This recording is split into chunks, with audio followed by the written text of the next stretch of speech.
then you'll owe us two. Okay. Studio streaming is going. Audio in three, two, one. Welcome to the Degenerates Clubhouse, Mondo. Huh. On this episode, we've got a theme, a Uh-huh. road trip theme. Yeah. We're gonna talk about some road trip movies. Uh-huh. We're going to do a Degenerates history on Hunter S. Thompson. I'm Uh-huh. actually excited for that. We've been doing a lot of pervert type. older too. None of these. This Hunter S. Thompson is part of history, but it's like more of a modern day. A little more contemporary. Yeah. Alive during our lifetimes, but also not just a straight up pervert. He's a different sort of degenerate. I was getting sick of like and then they had sex with 20 of their cousins. It's like, okay, all right, degenerates.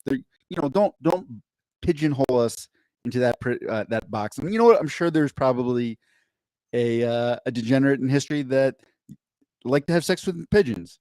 What? Yeah, like pigeonhole. I'm sure that's some sort of sexual term we don't know about.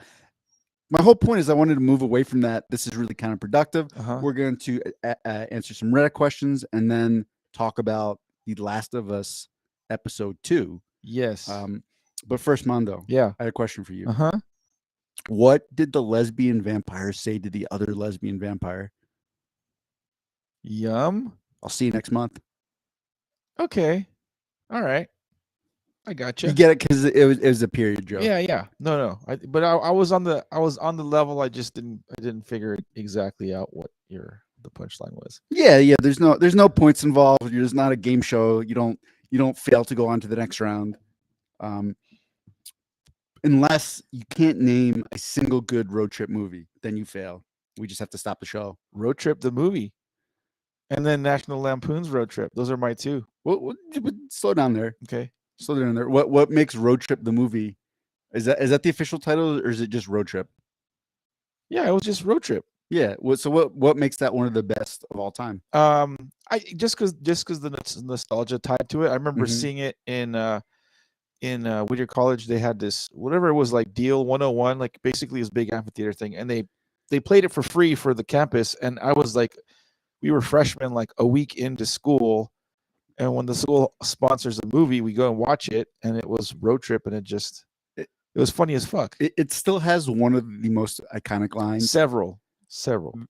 The one that immediately popped to mind when you said that was, Mondo, did you kill a cheetah? That's probably number one. Now that was they're on a road trip, like the title suggests, and they end up at a black fraternity. Was it in the South, or I can't remember where it was? Yeah, but it's an all black fraternity, and the character played by DJ Qualls, who's just a very, very skinny, nerdy looking white kid, has sex with a voluptuous black college girl. BBW. She's large. She's about twice as thick as he is, at least.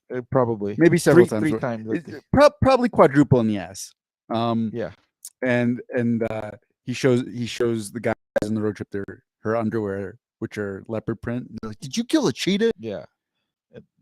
What were the other? I actually don't recall ever seeing this movie before, but about a week ago, coincidentally. Oh, I meant the other iconic lines. Oh, god damn. No, I don't remember that one. No, there was plenty of scenes. Like I just remember, like it's tricky to rock. Was it he's dancing? And it's also DJ Qualls just dancing. Like all the other guys behind him are doing step, and he's doing like DJ Qualls stole that movie. Oh yeah, that is his high point of his career and probably his life. The other thing though that I remember, Amy Smart 100%. Have we ever seen just full bare titties in a movie like that before? And they're very natural about it though. Yeah, in the 80s, a lot of movies point. were more raunchy, True. More not say pornographic, but like nudity was more involved, and it's tapered off. All right. What was your other road trip movie? So yeah, last week, coincidentally enough, not knowing we were doing this episode, by the way, National Lampoon's Road Trip was on, and I watched that thing, and it kind of felt like watching it for the first time. It was kind of funny. It was pretty good. That was one of mine too. Cool. And they're on a family road trip to go to the fictional equivalent of Disneyland. Called, what was it, Wally World? Yeah. Which is Walmart now, which is weird. That wouldn't be nearly as exciting as a movie. We're gonna go on a road trip to Walmart, and that's one of another iconic line is like they get there at the very end and then it's closed for renovations because Kids, this was back before the internet. You couldn't just You didn't know what the operating hours of the amusement park were. Google is Wally World open? I mean, you think they had telephones back then? I think they could have probably called. Hey, are you guys open this day? But that was part of Chevy Chase's charm in that movie. He was kind of a dumb fuck. Yeah. And they get there and they're like, "What do you mean Wally World is closed?" I don't think I have that quote exactly right. Yeah. But just that concept was great. Here's a couple of mine, Mondo. Okay. Oh, brother, we're out thou. I saw that. It's on YouTube Movies for free right now. Really? Yes. That is one of my great movie. all-time favorite movies. The song, the music to it. Oh, amazing. They all do a good job. Clooney. God damn it. I'm blanking on their two names, but pretty good actors. So many. John Goodman is in it. Yeah. Is it John Turturro? Turturro. Yeah. And then the other white guy. The other white guy. And if you were, what's his name? Steven. He's a character actor. He's in so many things. He was in Office Space. Yeah, I know what you're talking about. He's great. And there's a lot of just funny performances. And if you weren't aware, that movie is very loosely based on the Odyssey, where in the Greek epic where Odysseus is returning from the Trojan War. He's trying to get home. Last week we had something that was referring to Hamlet. This week we have something that's referring to the Odyssey. Yeah, man. Pop culture will reference the past. See, so Aaron's not that dumb. I mean, I hadn't really heard that suggested before. It was actually more me that's dumb because I didn't know that there was ties to the shit that you're referring to. But anyway, that's okay. It's not dumb. You didn't get that connections. Whittier College English major education where you have to ruin everything and not and just simply enjoy it. You have to look for the parallels and what it's based on in the source material and all that bullshit. But two more movies, okay, that I really enjoyed. Great road trip movie, Little Miss Sunshine. Okay, yeah, I remember that. That was Abigail Breslin's first acting gig, and she was like, she won an award for it. And I remember the guy that plays the grandfather. What's his name? Can't remember. He's incredible in it. He's also a great actor, but I remember him like saying you're ruining this child's acting career because of the fact that now she has all this to live up to. You could have just let this girl be a little girl. And anyway, it's a road Alan trip. Arkin. Alan Arkin, he's fucking great. That whole cast was straight fire. I forgot everyone else in there. Greg Kinnear was the dad. Yep. Steve Carell. Yeah, he plays the suicidal uncle or the just try to commit himself uncle. Paul Dano. Paul Dano's a fantastic actor. Yeah, it was. I mean, that movie was incredible. Yeah. The whole part about the grandfather teaching his little granddaughter strip dancing, really over sexualized striptease dance. I mean, you're like, oh, okay, well, we know what Grandpa did with his life savings and why he's living with them. That was a good movie, but Mondo, my all-time best movie. Okay, not even my movie, the all-time best road trip trilogy. Lord of the Rings. Okay, they're road tripping to Mordor, right? Yeah, when I think of road trip, I think you're on wheels and but yes, okay, technically it's a road trip movie. Just like, hey, A Knight's Tale is technically a road trip movie. I mean, are they not? Okay, there's a very famous line in the movie where the riders of Sauron, the Black Horsemen, are coming, and they're like, "Get off the road!" In order to get off the road, they had to be on the road. Ipso facto, Mondo, road trip movie. All right, I rest my case, Your Honor. Sure. And then you know what? One last one. We can just tie this right in. Not my top anything of road trip movies. Certainly a road trip movie. Fear and Loathing in Las Vegas. It was a good movie. I didn't get it. I didn't get it when it came when it came out in the movie theaters and all that shit. I didn't understand it. I was way too young. It was until I was older that I think it was Barker that got me turned on to just Hunter S. Thompson and the movie. By quoting various lines from the movie, I was drawn to watch it and then learn more about Hunter S. Thompson as a writer. So just before we dive into the article, I do want to shout. There was actually an earlier Hunter S. Thompson movie made. Did you know that? I think so. Fatso. Oh, yeah, go ahead. I can't remember. It was called Where the Buffalo Roam. Where the Buffalo Roam. And instead of Johnny Depp playing Hunter S. Thompson, he was played by Bill Murray. And that was when people did not give Bill Murray any credit as a serious actor. They're like, oh, he's like the goofy Caddyshack guy, Yeah. you know. And I actually thought his performance in some respects was actually better than Hunter S. Thompson. Yeah, we're just gonna cut it right here.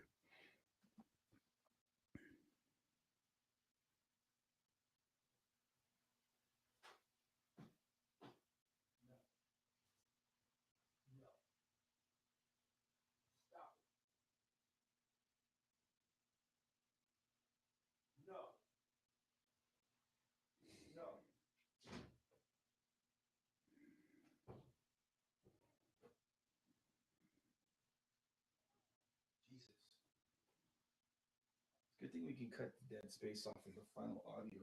Yep. It's just those poor folks watching it.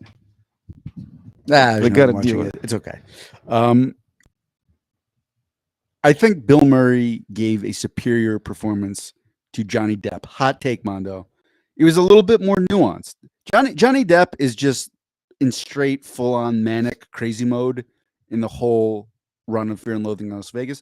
Bill Murray, there's a little bit more nuance. There's a little crazy. There's a little sad. Bill Murray's role, like when he does his serious roles, he actually pulls them off quite well. Like I've seen, there's the one where they're in with Scarlett Johansson. What's it called? Lost in Translation. Lost in Translation. / Scarlett Johansson's ass was glorious in that movie. Yeah, and there's another one called something about wallflower or broken flowers or some nonsense. Okay. Another more serious role where Bill Murray plays the lead, and you like expect, like there's something about his character where you expect like just otherwise lines that get delivered like seriously by somebody else. When he delivers them, there's like this kind of like two-handed tone, like kind of joking, kind of serious, but also kind of sad. Yeah, there's a lot of things when he delivers his lines that he pulls off really well. All right, Mondo. So we've set up this mythic figure of Hunter S. Thompson, played by amazing actors like Bill Murray and Johnny Depp. Who is this guy? Let's get into the article. So this is a segment of Degenerates History brought to you by the Degenerates duo, me and Aaron. Exploring Hunter S. Thompson's maddening daily drug routine. Yeah, I picked this one because it really gets into the degenerate aspects of Hunter S. Thompson. It starts off with the quote by Mr. Thompson. I hate to advocate drugs, alcohol, violence, or insanity to anyone, but they've always worked for me. he did build a career off of those. Right. A very volatile mixture. There are some figures of contemporary popular culture that operate somewhere between the mainstream media and certain countercultures that offer an alternative, creative, and somewhat unusual lifestyle. So just pause real quick. I do want to note that we were taking this from a magazine called faroutmagazine.co.uk. And you can tell it was a British writer, because we're going to get into all the batshit crazy stuff he does. And they're like a creative and somewhat unusual lifestyle. It's like, yeah. That is putting it extremely, extremely mildly. That's like saying Shaquille O'Neal was a slightly oversized individual. Yeah. Hunter S. Thompson, the acclaimed journalist and founder of the Gonzo journalism movement, is a figure that epitomizes that thin slither of life with an unnerving eccentricity. So for somebody who doesn't know, Mondo, can you explain what Gonzo journalism is? Do you know? No idea. You're a journalist. I am not a journalist. I would just imagine someone doing some crazy shit. So like Hunter S. Thompson, and this is persisted to this day, but Hunter S. Thompson did stuff like he went and hung out with the Hells Angels and followed them around for a month, and then would write on it. Like he'd go out into the field. So that sort of journalism persists today, where people are just like, they're not just writing the story, they're sort of integrating themselves into the story. This is perhaps not the best example, but Borat. Okay, that would be some Gonzo journalism. And another one though, there is, well, I can't remember the guy's name, but he has a YouTube channel called All Gas No Breaks. And like in the midst of the COVID pandemic and stuff, he was just going out to all the crazy parties in like Florida Beach or Miami Beach and stuff like that, and just kind of inserting himself into these crazy situations and then reporting on it. And I believe he now has a documentary on HBO, but all that kind of reporting started with Hunter S. Thompson. He's the godfather of doing crazy shit than writing about it. All right. Thompson, famed for works such as Hell's Angels, Fear and Loathing in Las Vegas, and more, developed a public reputation for his mind-bending routine of drug and alcohol consumption while creating some of his most thought-provoking pieces. The trunk of the car looked like a mobile quote. The trunk of a car looked like a mobile police narcotics lab. We had 2 bags of grass, 75 pallets of mescaline, 5 sheets of high-powered blotter acid, a salt shaker half full of cocaine, and a whole galaxy of multicolored uppers, downers, screamers, laughers, and also a quart of tequila, a quart of rum, a case of Budweiser, a pint of raw ether, and 2 dozen amyls, Thompson wrote in the opening lines of Fear and Loathing. Jesus fucking Christ. Okay, first of all, I mean, just props for being prepared. He's like the Boy Scout of drug use. Very impressive. 2, Mondo, what is mescaline? I don't even know. Mescaline is I'm pretty sure it's something you have to shoot up, similar to like heroin. I don't know. I can't say for a fact that I've seen it ever, but it's not a good drug. It's not a good time. It's one of those down, like, yeah, like I guess like heroin, like a downer where you would just kind of be just fucked, I guess. Oh, it's, you know what it is? It's like peyote. Okay, so there you go. I had to look it out. Yeah, that's not one you hear a lot anymore. Like even peyote. I mean, I've heard of that, but you don't ever hear like, dude, we're gonna go to the club and do some peyote. It's more like mushrooms and everything. Second thing though, wait, I lost my place in the article. The second thing about that, Mondo, what are laughers? I have no idea what laughers are. I want some. Where does he say that? Oh, screamers, laughers. I don't know. I just imagine he's probably describing what they do to you. Yeah, but what sort of, is there a drug that just makes you laugh? Yeah, like ecstasy makes you feel euphoric and kind of like giddy and happy. I mean, you could laugh. I mean, one of the most recent times I did mushrooms, I was laughing my ass off. I was just like having a great time and just like giggling. And wait, you did mushrooms? Yeah. Okay, audience, we're gonna have to keep a very close, watchful eye on Armando. Let's put a pin on that until we get to our last. No, not today. I didn't do them today. I'm saying that's exactly what someone's brain who had been infected by mushrooms would say. Okay. Put a pin in that. We'll come back to it. Okay. And then last part though, I am so impressed with his ingenuity. A salt shaker full of cocaine. Yeah. That's just, you know, for the cokehead on the go who's doing stuff, he's got he's got to be able to quickly get that cocaine out, snort, and move on to the next thing. A lot of ingenuity. So just, golf clap to Hunter S. Thompson for that. Continue. He continued an eye-opening representation of his mind. All this had been rounded up the night before in a frenzy of high-speed driving all over Los Angeles County, from Topanga to Watts. We picked up everything we could to get our hands on. Not that we needed all that for the trip, but once you get locked into a serious drug collection, the tendency is to push it as far as you can. I respect that. Holy moly. I don't know, dude. Wait, where's Watts? Like in like it's kind of the bad part of Los Angeles. Yeah, it's like a ghetto. Yeah, it's not a nice part of LA. What is the ethnic makeup of that neighborhood? Well, currently it would be more African American. I don't know from the time that he's referring to. It may have been more blended, more white, black, Hispanic, all the above. But currently, I imagine Hunter S. Thompson just rolling up straight like black ghetto, just being like, boys, hey, you guys got any roofies? You guys got any cocaine? Oh, good Lord. All right. While the book, which is rooted in autobiographical, I can't speak right now. While the book, which is rooted in autobiographical incidents, offered an insight into the thought process of a creative genius who often managed to bizarrely blend fact and fiction with bleary results. Having triumphed the legalization of drugs for large portions of his life, saying that drugs should be decriminalized across the board. He added, it might be a little rough on some people for a while, but I think it's the only way to deal with drugs. Look at Prohibition. All it did was make a lot of criminals rich. Facts, Hunter S. Thompson. Facts. Spit it. I'm going to skip to the fun part of the article, which I think you are more than aware. I've actually seen this before. This is his daily routine. 3 p.m. Rise. 3:05. Chivas Regal with the morning papers. Dunhills. I had to look at Dunhills. That's like a cigar. Yeah, it's a tobacco product. Yes. 3:45. Cocaine. 3:50. Another glass of Chivas. Dunhill. 4:05. First cup of coffee. Dunhill. 4:15. Cocaine. 4:16. Orange juice. Dunhill. No, and look. I want to applaud him because look, right? This is his third hit of cocaine, and he's like, I have to take care of me now. Let's get some vitamin C. Let's not neglect our health. So he's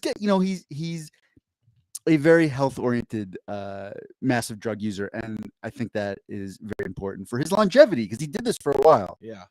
4:30, more cocaine.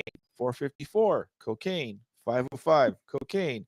5:11, coffee. Dunhills, plural this time, not just one. So he might have two, may have three. 5:30, more ice in the shivas.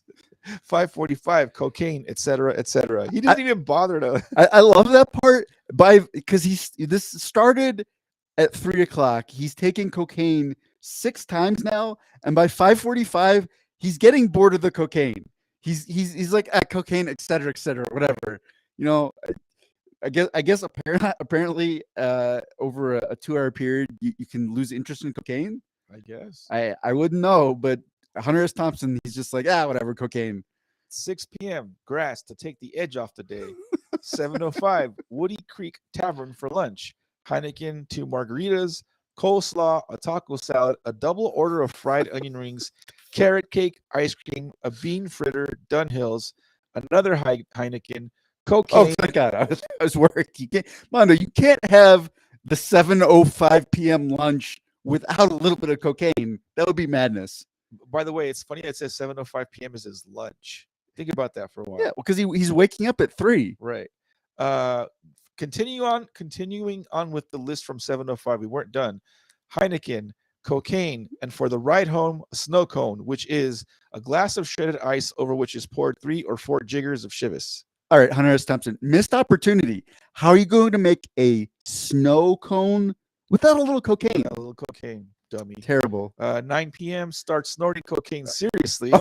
He was before. It was just bullshit. It was recreational before. Now he's doing it professionally. Right. 10 p.m. drops acid. 11 p.m. chartreuse, cocaine, grass. 11:30 cocaine, etc., etc.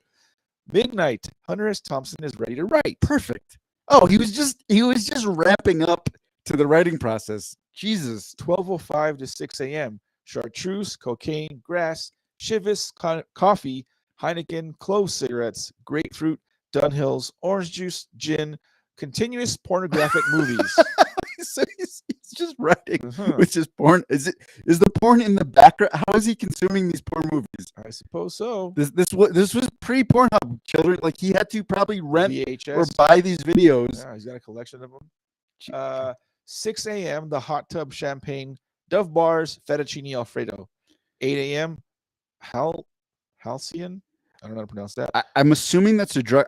That's also a word. It just means like it's like tranquil kind of euphoria. So it's probably something that helped him fall asleep. And then 8:20 a.m. sleep. Okay, and Mondo, see, here's my biggest nitpick with this entire schedule. I've already noted how he's clearly health conscious, right? He's getting the vitamin C and the orange juice and everything. But then for his 6 a.m. dinner, he has hot tub champagne. Great. That's, he's just relaxing the system a little bit. Dove bars. He's getting some calcium in the milk. Great. But then he takes fettuccine alfredo. Yeah. Terrible. Yeah. Mondo, you don't carb load and then go to sleep. Yeah. You carb load right before you're about to perform the activity so you can burn off the simple sugars. And I think this is a huge oversight. Whoever his personal trainer is, his chef, they should be fired. And this was probably why. It was the fettuccine alfredo, I think, that ultimately did him in. The lunch he described, it's like I could not eat all that. Like, let's take away the booze and alcohol and the cocaine, the drugs. Let's remove that from the list of stuff he's got on that list. The food stuff, I couldn't finish all that. That would have been like a normal Tuesday for 22-year-old me. Maybe. Not now. Yeah, no, I couldn't. Fuck no. That stuff. Anything else with that article? So yeah, so he was for sure a godfather, journalistic degenerate.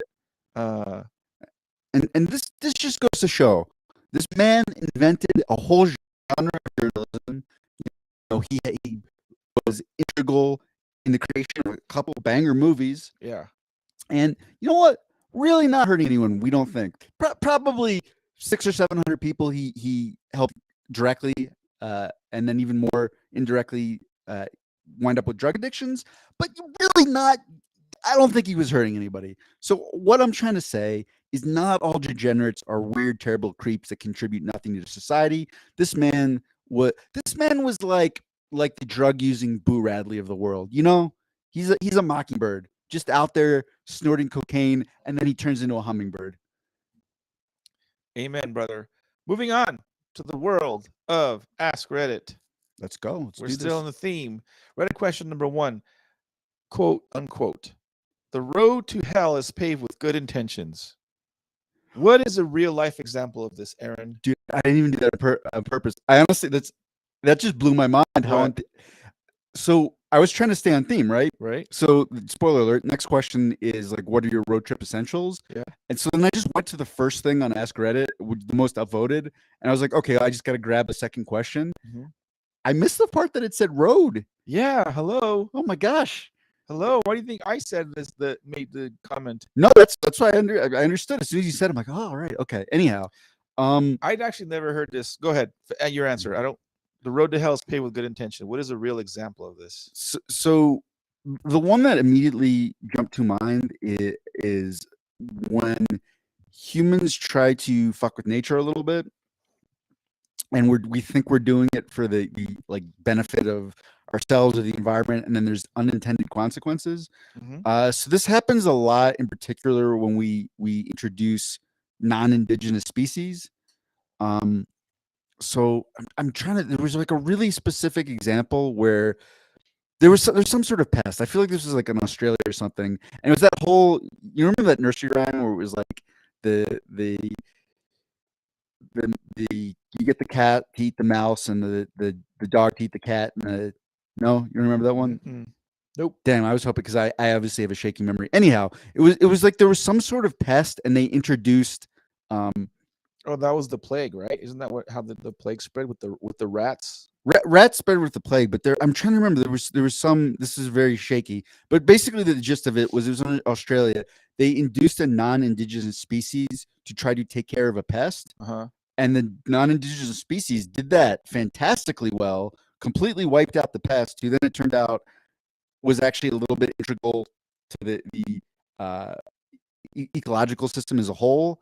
And then on top of that, because the species was not indigenous, it had no natural predators, and then that species just went completely fucking buck wild because there was nothing to check it, and ended up being more of a problem than the pest they introduced Yeah, it I think to it's kill in the I first think place. it's in Australia. They brought over some kind of cat that pretty much Yes, just exactly. is all over the fucking place, and yeah, and then they now there's like parts of like Hawaii that are overrun by like fucking boar or some kind of wild pig, similar some where they introduced a species that wasn't supposed to be there for whatever reasons, and then oopsie, can't go back now. Um, road to hell is paved with good intentions. I don't know. I've never heard that quote before, so it's hard for me to answer that question. Oh, really? That's the first time you've heard that? I've never heard that quote. Famous quote. Very famous. Sure, never heard it. Um, I think there's a lot. It's people meddling. It's when people are trying to do good and they don't really think about the consequences of their actions and they fuck Wasn't things that how up. the zombie virus starts? Like people are, or even like the coronavirus. What were they doing? What were they? Were they trying to come up with some cure to cancer? And then, oh my God, here's fucking coronavirus, and oops, we spread it across the world. Holy shit! That 100% could happen. Seems like it might even be likely. Mondo, here's another possible-ish example of that. The opioid epidemic, because I think when people were actually synthesizing and creating those drugs in a lab, they're like, oh, we're trying to make something that's going to help people with painful conditions. We're trying to make these drugs to help people. Uh-huh. And then A lot of drugs are like that. A lot of drugs are like that. Pharmaceutical companies got ahead of a hold of them, and then that whole thing just spiraled out of control, where people definitely weren't using drugs for their intended purpose, and led to drug abuse and like just whole communities getting wrecked. Where at the core of it, it's like, yeah, like we're just trying to make this thing to help people. Along those lines, do you think what do you like right now? It used to be when we grew up, marijuana was illegal, Mm-hmm. and now it's legalized just about everywhere. Yeah. The next step is probably mushrooms. What would you call it? Like calcipod, or what's the fucking term? Anyway, mushrooms, funguses, hallucinogenics. That wasn't the word. Psychotropics. That was the one I was trying to come up with. Psycho something. Anyway, so it seems like that line is moving. Yep. What do you think of the kind of general trend of like more and more drugs are becoming legalized? Like, do you think at one point there will be like, because there is some places in the world we can get like heroin legally. I mean, you got to be, you're under watchful eye of a doctor or some shit. What do you think of the? Oh, here's another road to hell is paved with good intentions. Speaking of drugs, that just made me think about it. Poor Michael Jackson, man. They're just trying to help him sleep. Yeah. He had all, and then he ended up dying of an OD. Where's the line, Mondo? I don't know. Yeah. You know what? Because that's one where, as we learned in the Hunter S. Thompson segment, I don't have a ton of experience with drug use. Yeah. So it's kind of hard for me to comment, right? I've not done very many like drugs other than stuff that grows, like mushrooms, marijuana, booze, cigarettes. There was a phase with cigarettes. I don't know. Like other stuff that seems to be like chemically enhanced or something. Like I've got a problem with that stuff being like something that isn't modified. Just even food, like food has been modified. I'm like, oh yeah, all the food. That would be another one, Mondo. The road to hell is paved with good intentions. Well, because they are making like fake meat. Not even the fake meat. It's when that a lot of people get confused, like the term GMO, genetically modified organism, right? Like they think about it being like tweaked in a lab, but a lot of times it's just the way they're breeding crops. So, the food industry has this problem. It's like, oh, we have so many people to feed. It's tough financially with farms, whatever. And so they've, if you look at the produce in our stores in America, it's way bigger aesthetically, maybe more pleasing than other places. But in order to make these like giant tomatoes and everything like that, tomatoes, bananas, but they took a lot of the actual, I don't think intentionally, they were just trying to make more food and probably to make more money, but they took a lot of the nutritional value out of it. The wheat, like most of the wheat products we have here in the States, are vastly different than the products, let's say, in Italy. Mm-hmm. Like, look at all the fucking Italians and all the goddamn pasta they eat, but they don't fucking get an ounce of weight. Meanwhile, the stuff we eat, the wheat being used to make all these noodles and pastas and stuff, all that stuff's been tampered with big time. Wheat is terrible for you. Well, American wheat. No, just wheat is not good. We were not meant to eat it. It's not a thing that we like evolved to digest. Wheat is terrible for you. Mondo, put a pin in that as well. Oh, there's a lot of pins. Two pins. There's the Mondo mushroom pin. There's the wheat pin. All right. We're going to circle back. Some of the answers from Reddit. User Lactrodectus Geometric writes, a man named Dr. Spock wrote a handbook for child rearing. It was widely circulated and well received. Many of our parents likely got the child rearing advice from this book. In it, he recognized that babies throw up a lot and therefore recommended newborns be laid on their stomachs to sleep. Unknowingly, this would result in accidental smothering deaths of thousands of newborns, a huge number of SIDS, sudden infant dying syndrome. Mondo, I want to go on the record. I'm completely against child rearing. It's terrible. I think anyone who is a child rearer, death penalty. Not even prison. There's just no room for child rearing in our society. A lot of these period. A lot of these other answers are super long, so I'm just going to read one last one. User Aldis_Hoaxley writes, the introduction of kudzu for erosion control. It has become invasive and girdles and kills plant life above ground without establishing proper roots, therefore causing soil erosion. Oh, damn. Yeah. Anyway, that was it for Reddit question number 1. Reddit question number 2, what are your personal must-haves for a road trip? Do you have any? Depends. So if I'm going solo, dude, no, Mondo, you got to stop and just use a bathroom. So if that's not okay. If it's just gonna be me, like the last couple of times I went to California and back. Mondo, I'm sorry, I don't mean to cut you off, but you have to acknowledge a prime adult diaper joke right there. That's why I glossed over it, because I don't want to give you the credit for it. Long road trip. If it's just me, I definitely have to have like a ice chest thing, right? Like within arm's reach. It can't be in the back. It can't be in the glove. Can't be whatever. It's got to be within arm's reach with cold stuff so I can keep like a sandwich or something. So that way I don't have to pull over on a road trip. I could just grab the thing, eat some of it, put it back in the ice. Of course, you don't have to pull over because you got your Depends. Have to have water. Have to have water. And then these long road trips, like I said, for me when it's by myself, I will take like 1 or 2 like little bull, whatever sugar-free Red Bulls in there, and like when I start feeling kind of like I'm gonna nod off, chug one of them motherfuckers, and I feel like I got a little bit of a kick, like a second or third wind. But yeah, I think those are road trip must-haves for me. What about you?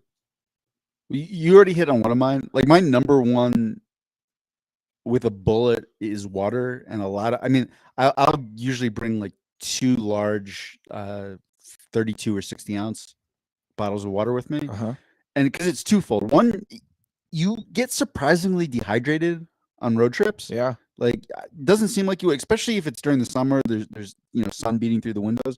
But the other reason, and this is the more sort of practical, functional reason for me, is I have a tendency just to zone out on road trips. Like, less now where I've got all these achy joints and everything. But when I was younger, I would just get in the zone and I would end up driving, 8-9 hours, and I would only stop when I ran out of gas. Yeah. Which isn't good. It's much better if you get out and you move around and you break things up a little bit. Yeah. So if you're drinking just copious amounts of water, you gotta pee. Exactly, and then it comes to a point where your bladder is going to override everything else, and you're like, all right, I'm going to pull over. I'm stopping. Yeah. So that was always really key for me. And then the other thing, I used to do books on tape when I was doing really long road trips. You had to when it was like. I do podcasts now. This was before that was a thing that existed. Yeah. Circa 2000, 2001, 2002, when I was doing the cross country road trip solo, because I think I drove cross country 3 or 4 times by myself. I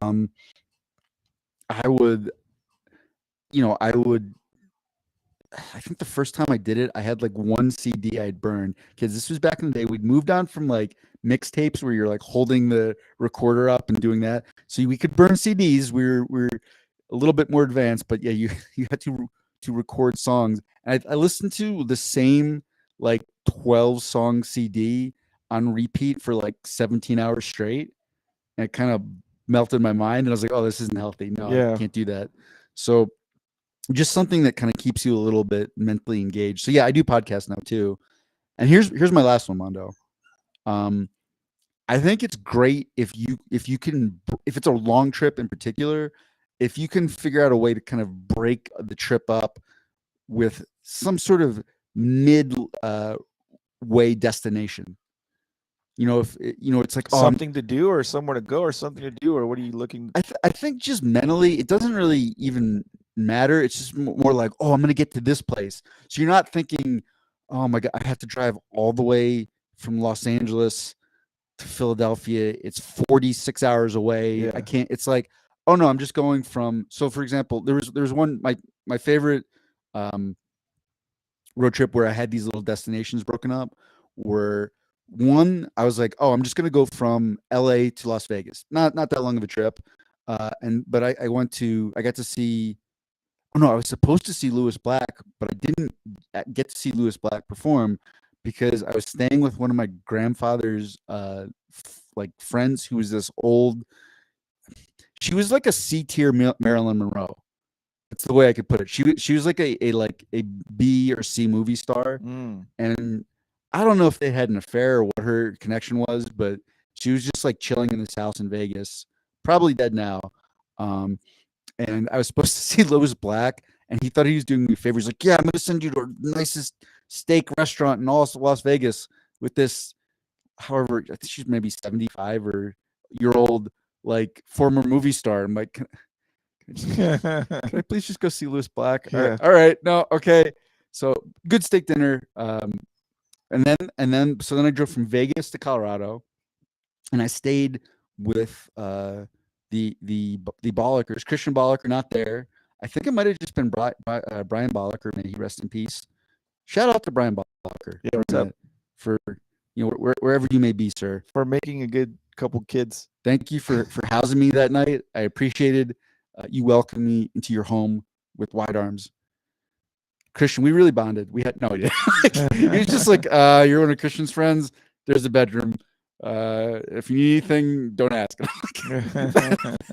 Thanks, Brian. You're the man. And then I went and I stayed with so I went from Denver to Chicago, stayed with my relatives there, and to my earlier point, I had burned a bunch of like comedy CDs, like hour long, stand up specials, in addition to a book on tape, and I'd listened to them all when I got to Chicago.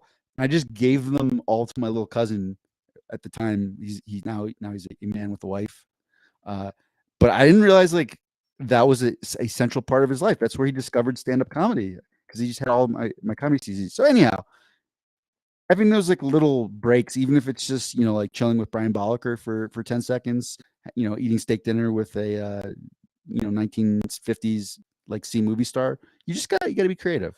All right, some of the redditors for that question, user PM me your booty writes, this isn't a must-have, but more of a must-do rule that I try to abide by. If the sign says world's best blank blank blank or America's first blank blank blank, pull over. It's almost always never the case, but it almost always leads to debauchery, townies galore, blah blah blah blah. Yeah, there's the one on the way from from Southern California to Vegas. There's the world's largest thermometer in Baker. So stupid, dumb shit like that. Let me read a couple more. One more of those. Trying to find one. User abysmal _ Pop Tart writes pre-planned stops. So kind of agreeing to Aaron. Yeah. Makes your road trip feel shorter, even if it adds time. Yeah. Stops at a nice restaurant, brewery, winery, etc. along the way. Nothing excessively long, but a 30 to 60-minute break, gas up, get going. It feels like several shorter drives that way, and you get some really cool experiences. Yeah, these all the ones are like super duper long. Anyways, that's it for Ask Reddit. Last segment of our episode. We've got about 20 minutes. Yeah, 15, 20 minutes, so we got to kind of breeze by. Binge or Purge, we last started talking about The Last of Us on HBO Max, and we just reviewed episode 1. This time around, we are to talk about Episodio Doso.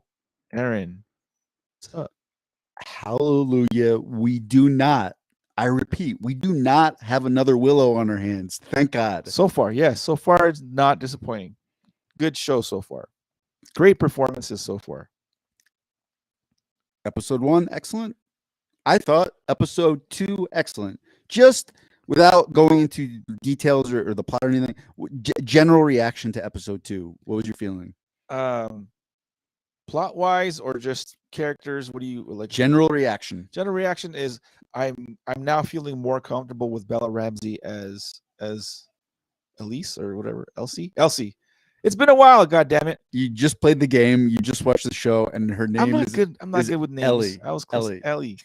Anyway, she's the actress Bella Ramsey is now coming around to like, okay, I could see her doing a pretty good Ellie. You know what? I felt the same way because I was bitching and moaning a little bit post episode 1. Do you think they've changed her character or tweaked it slightly from the game? Yes. She's not. I think she still plays. Obviously, she plays the same character, but her personality isn't. They're not congruent. They're not the same. They're similar. A little bit different. Yeah. You know what? The one part this probably wasn't the best line or anything, but where I sort of warmed up to her in the role was they're trying to navigate to this Capitol building, to meet up with the Fireflies, and they're walking through this hotel which has been flooded. You find out that Ellie can't swim, which is like 90% of the puzzles you have to solve in the game are just ferrying Ellie around like pits of water where she can't swim. Yeah. But anyhow, she's being a kid, she's exploring, and she does this little dialogue with herself where she's pretending to check into the restaurant or the hotel. Yeah. And she's like, "Hello, I would like a room." Or, "Yes, you have it," and Pedro Pascal is just peak Joel, just like, "Oh, you're a weird kid." Yeah. And she's like, "You're a weird kid." Yeah. I love that part. I'm like, oh, they're making her a little bit weirder and goofier. Like, I really like that. Just one little interaction sold me on Bella Ramsey's Ellie. Yeah. They're doing just enough with the show. They're doing just enough different subtle things from the show than the video game that are not ruining the video game. It's kind of like you said, it's kind of adding more color, more depth to the characters, and the video game. It's kind of like it's got a pace, but in the show they got a little more time to just kind of do little subtle things. Let's real quick talk about the zombie fungus, and then we'll circle back to some of the changes. Sure. Similar to episode 1, this started with its whole own little sort of featurette where I think it was Indonesian doctor of mycology, the study of mushrooms and fungus and whatnot, is being pulled into the army because this is like where ground zero of the outbreak is, and it's very forceful. It feels very like like dictator, like she's being kidnapped. What the fuck's going on? She's even asking, like, am I being detained? What's going on? I did nothing wrong. Am I in trouble? They take her to this place and like, look at this microscope and tell me what you see. Well, and I had some quibbles about when they did this in the first episode. Quibbles? Some nits to pick, okay, if you will, right? I was like, what the hell sort of talk show is this where it's a comedic talk show, but they're talking about scientists? I don't know. Maybe the 60s were a different time. That one, it was nice to set up, but it didn't really seem to fit. This just seemed to fit tonally, thematically, like everything. And I thought the acting performances were great. I mean, that doctor of mycology, there's the part where like they're asking her what to do, and you see her hand just like subtly shaking as she puts her whatever is her coffee down. Yeah. And that, to me, even there, I'm like, oh fuck, is her hand subtly shaking because she's scared as fuck? Or that we know from watching the zombies, that's actually like a symptom when you get infected. Yeah.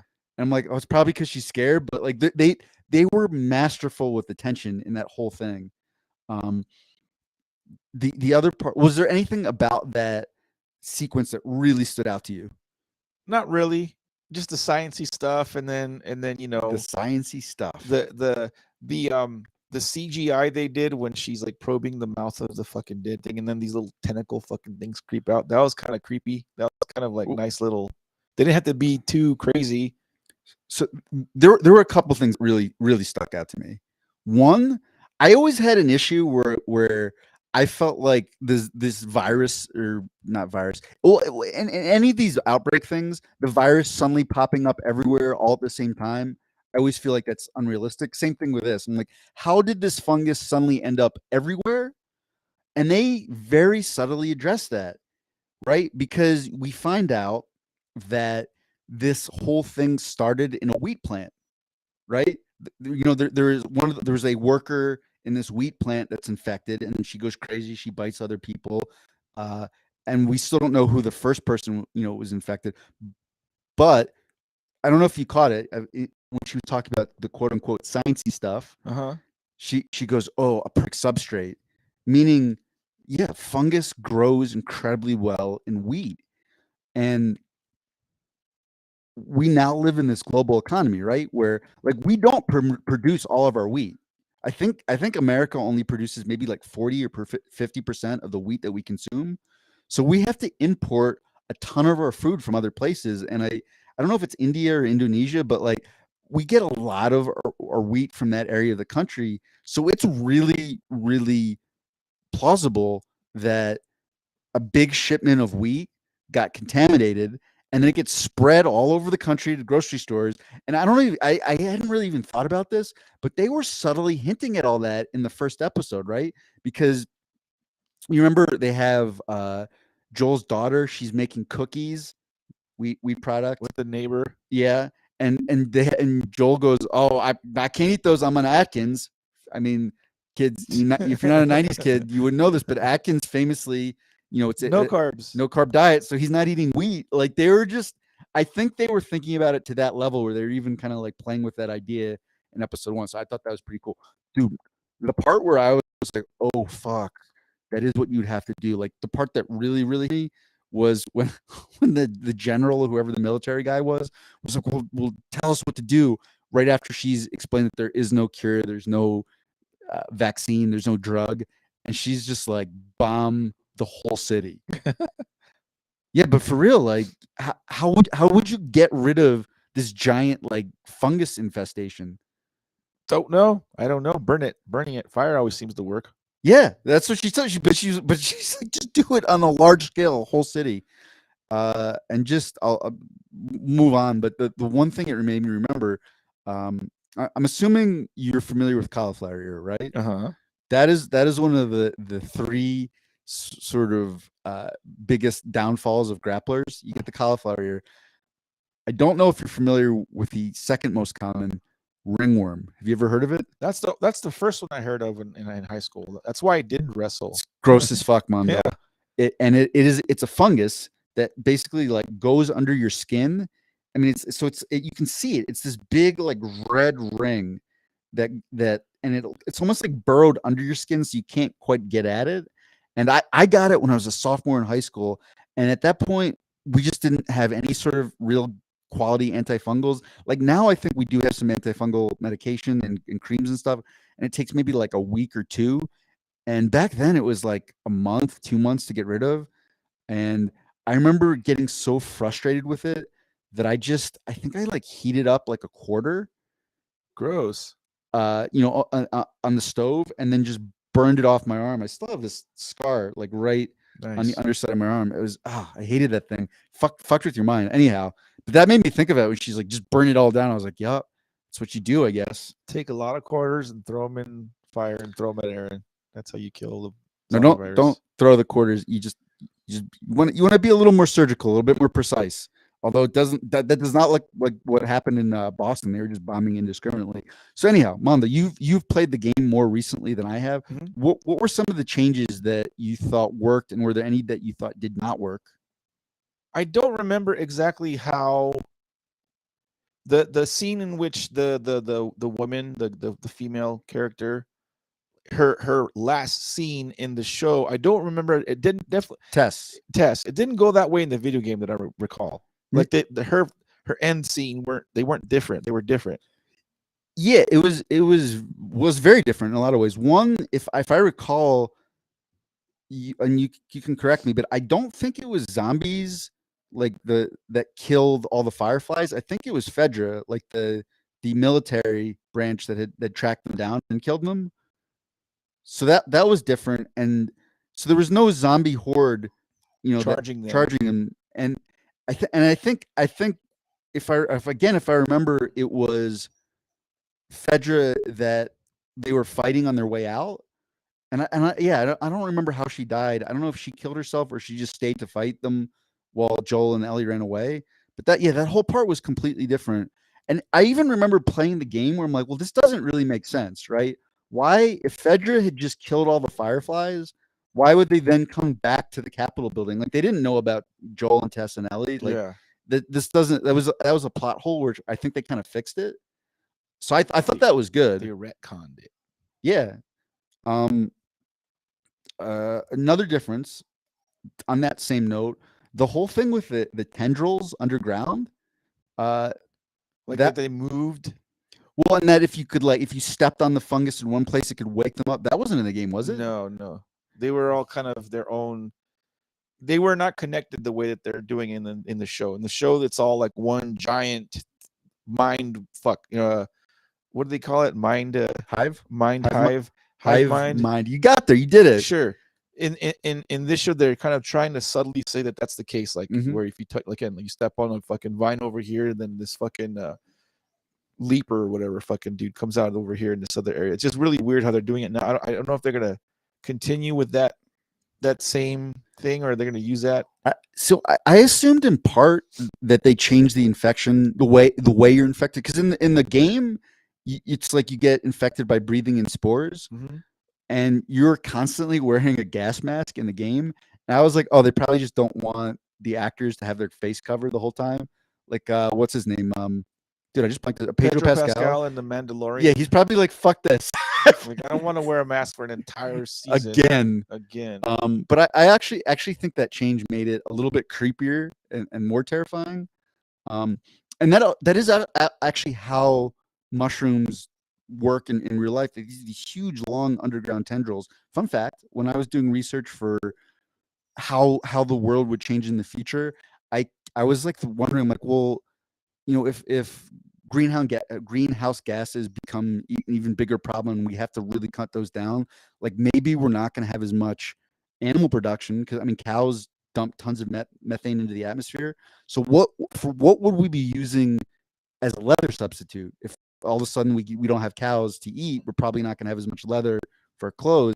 And this is already a thing they're doing. It's called myco leather, and basically you harvest like these huge like networks of underground fungal tendrils, and they make it into like a leather product. Like you can already get myco leather couches and clothes, and apparently it's like stronger than leather. It's nuts. I mean, all the applications for fungus, but now super creepy in context of The Last of Us. Were there any other changes that you noticed? No, I'm sure there were other ones, subtle ones, but it's kind of hard to remember stuff from a week ago. You know what I mean? It's not that hard, but okay. Like glaring things will stand out, but some of the subtle stuff kind of like you tend to forget those little. Best scenes of this episode. Well, I actually did like that test scene. That was kind of cool. She's like, "I'm fucking staying behind. You guys fucking go." And she's like, "Fuck this. I got one gun." I mean, that was a baller way to go out. Yeah. Also super creepy because the whole tendril kiss thing, again, not in the game. They were like, oh, let's take the game and make it even more terrifying and weird and fucked up. Little things coming out of fucking dude's mouth. One small nitpick with that scene, couldn't she have just like put the lighter down to the ground level, and would that spark have been enough to ignite the gasoline? Because she was sparking her lighter, it was creating fire. It just wasn't catching. With the spark catch. I don't know. I haven't used one of those Zippos in a long time. Okay, it's you know what, Mondo, this is your assignment for before next episode. I need you to just dump a big pool of gasoline on the. No, all right, fine. I thought that scene was great. Not, you know what? I retract my nitpick. Such a good scene. The whole horde of zombies coming in. You know, she's terrified. That actress sold how scared she was, and then last second, as this was it a runner, or I can't remember whatever they're called. Yeah, is like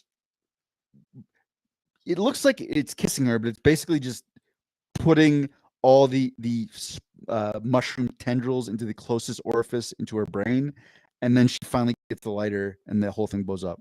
Baller scene. The fact that she like struggled with it, it's like, come on, fucking just light it.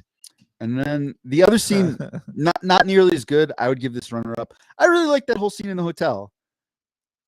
You know, because there were a lot of funny, like kind of funny parts, like where you find out that Ellie can't swim, and because she's being a smartass. That's where we see Joel starts to be a little bit of a smartass back to her. Uh-huh. You know, we get that Ellie character development where she goes from being like wild feral animal to just a kid who's seeing something new, and she's, you know, looking at the hotel. I like that whole part. So to wrap this up, Mondo, did you know that they have already been confirmed for season 2? No, I did not. And apparently it's going to be based on The Last of Us 2. Okay. So after watching the first episode of Last of Us, someone was pointing out, like, because if it did get signed up for season 2, which I didn't know until Aaron told me, they're like, who's gonna play? What's the lesbian girl character you're telling me about? The bad one? Because she's not a lesbian, but you mean Abby? Abby, and they're like, you should have Florence Pugh play Abby. That would work. And like, Florence Pugh, for me, she's the current hottest hottie actress out there for me. She's very just get her in the gym, get her on some steroids. Nah. Get her just ripped as fuck. Just let her be who she is. She played a good part in the what's the Black Widow's sister? Mm-hmm. She's already kind of athletic for that. She might be a little bit old for Abby, but you can make it work. Yeah, people are already being really shitty about that in the comments. Yeah. They're like, yeah, I can't wait to see Jason Momoa as Abby. It's like, guys, calm the fuck down. Calm the fuck. I know you saw a girl with muscles and it threatened your concept of masculinity. You're upset because you can't lift more than 10 pounds in each arm. Like, chill out. So no, I didn't know that they were signed up for season 2 of Last of Us. That's pretty good.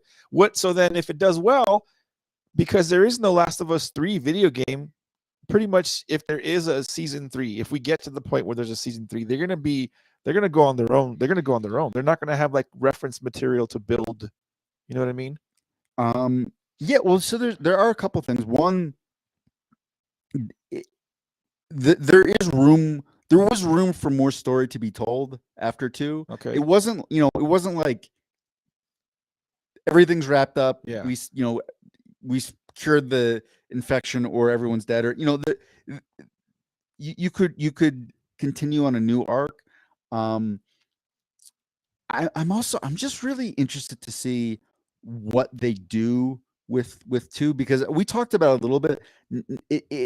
Narratively, it's a lot more uneven than 1, and seeing how they've already, I think, improved from the story in the video game in these 2 episodes, I'm thinking that they could tell that story from Last of Us 2, but probably in a much better way, particularly where they've had I always forget the guy's name. Was it Neil Druckmann?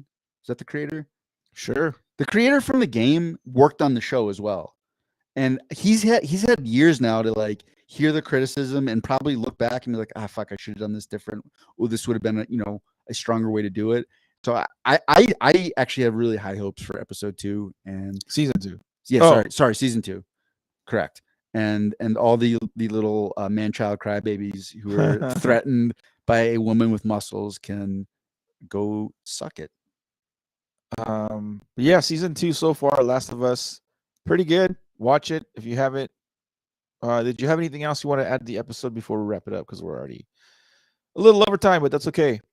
No, I'm good. I so far, best show I've seen in a while, next to Andor.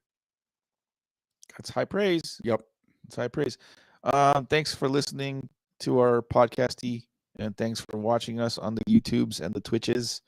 We hope you guys have a fantastic weekend.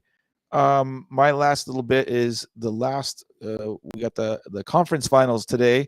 The Niners are playing the Chiefs currently for the NFC title, and then it'll be the Bengals versus the Chiefs. What did I say? It's Eagles in whatever. Watch the foosball. We hope you guys have a good time. Guys, tune in for Eagles and whatever. Must see TV. Have a good weekend. Take care. Bye-bye.